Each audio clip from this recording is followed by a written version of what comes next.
Good morning, and welcome to Redeemer Lutheran Church. I'm Pastor Gary Lodeholt. It's a Bible verse we know, but we probably haven't spent much time thinking about it. It's the very first verse of the Bible, and it begins the first story of creation that the Bible tells. Verses 1 and 2 say, "When God began to create the heavens and the earth was complete chaos, and darkness covered the face of the deep, while a wind from God swept over the face of the waters." Now, we may have thought a lot about God beginning the creation of all that is, but it is unlikely that we have spent much time considering the chaos that is mentioned. The verses seem to mention that there were primordial waters there, and it mentions wind whipping across the water. So in my mind, I picture a dark and very stormy sea. In my mind's eye, I see a storm of waves crashing against each other in all directions and utter chaos with no purpose and meaning. Then God creates light, and with that creation comes meaning and understanding and a sense of control. Suddenly, the storm is calmed. Sometimes I feel a little bit out of step with the times. You see, I prepare these Pastor Gary Live moments the week before I present them to you. Then, the week you hear them, I have moved on to the next week already. The same thing happens with sermons. If you come to me on Tuesday or Wednesday and want to speak about something in the sermon, you have to remind me what I said because I'm thinking about next week already. And that sermon you heard is behind me. I'm telling you all that because as I write these episodes, the rains from Hurricane Debbie are pouring down outside. But when you hear them, the storm will most likely be gone. But right now, in the midst of facing torrential rains and strong winds, I have been led to focus this week on storms and other weather phenomena in the Bible, and the part that they play in shaping the Bible story. So it might be a little late, but on the other hand, we all know and experience storms. In some ways, I think about that chaos at the very beginning of creation as a storm.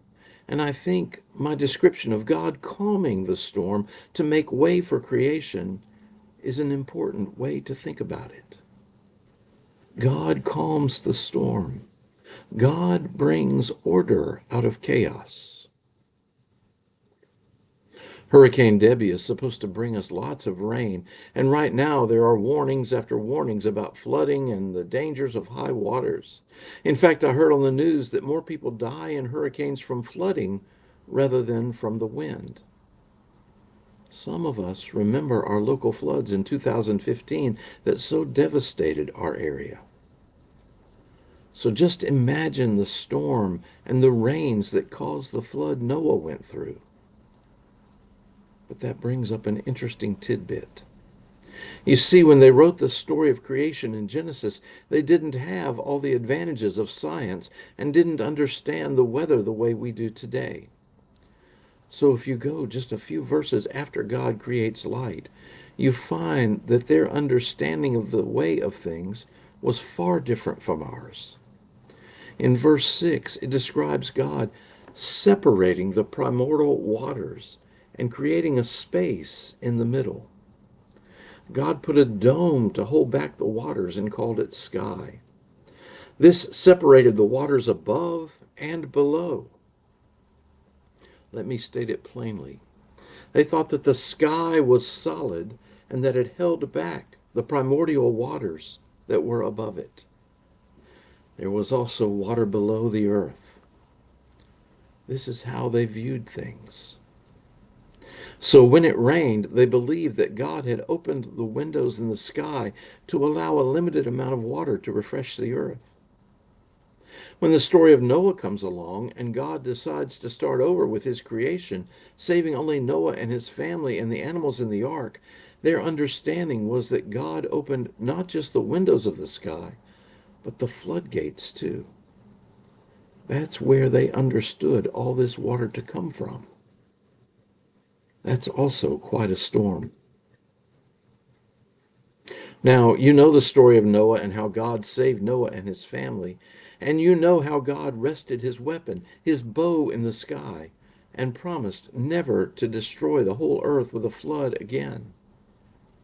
And Noah believed and trusted God.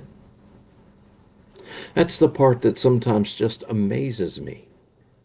In order for there to be a rainbow, the sun has to be in a certain position relative to some rain or moisture that is in the sky and falling. That's when we see a rainbow. So get this. After all this flood, after that incredible storm of water, God promises not to do that again, and it has to be raining somewhere for the sign of that promise to be there. After all that storm, it's raining again. And even so, Noah trusts and believes God. In the storms of our lives, may we trust God that same way. Thanks for watching, and remember to let this day belong to God.